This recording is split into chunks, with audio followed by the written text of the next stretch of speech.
Isa-isang inilatag ng Education Department, Commission on Higher Education at TESDA ang mga programa para mapalakas pa ang sektor ng edukasyon. Yan ang ulat ni Clazel Pardilla.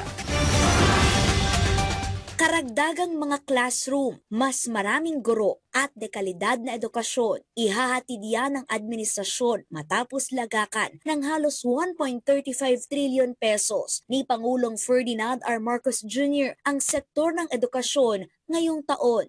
Ito na ang pinakamalaking education budget sa kasaysayan ng Pilipinas. At sa kauna-unahang pagkakataon, naabot ng Pilipinas ang UNESCO benchmark na 4 to 6% ng GDP para sa edukasyon. Tinutupad ni Pangulong Marcos Jr. ang pangakong paunlarin ang kalidad ng edukasyon sa bansa at aktwal na ginagawa ng pamahalaan na gawing prioridad ang kapakanan ng mga mag-aaral. Mula sa 5 hanggang 6,000 classroom na karaang taon, lolobo sa 24,000 silid-aralan ang sisimulang itayo ngayong 2026. We're moving beyond hindi lang DPWH ang pwedeng gumawa ng classrooms. So ngayon, meron tayong flexibility provision na aside from DPWH, even DepEd, even local government units. So what we're looking forward to is working with various local government units. 65,000 teaching at non-teaching personnel naman ang iha-hire. Kukuha rin ng 448,000 na mga tutor ang DepEd para tulungan ang mga estudyanteng hirap sa pagbabasa at matematika. Layo nitong matiyak na epektibong matututo ang mga estudyante sa elementary at high school.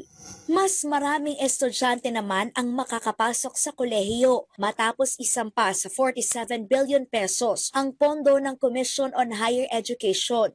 40 billion is dedicated to implement the UNIFAS law.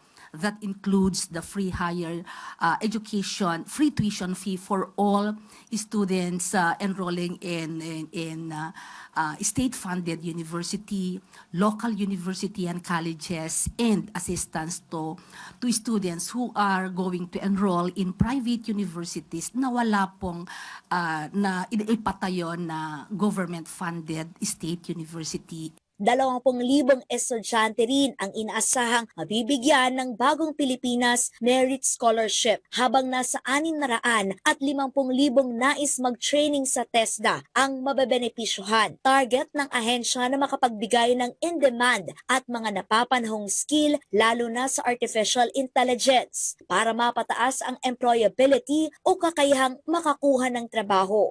Kung anong kanilang pangangailangan. If it is a near hire or an upskilling para po makapaghanap ng mas magandang trabaho, mas mura po ang training costs nila. Ang mga hakbang na ito, refleksyon aniya sa hangarin ni Pangulong Marcos na mag-invest sa dekalidad na edukasyon na susi para magkaroon ng magandang trabaho at hanapbuhay ang mga Pilipino. Clazel Pardilla para sa Pambansang TV sa Bagong Pilipinas.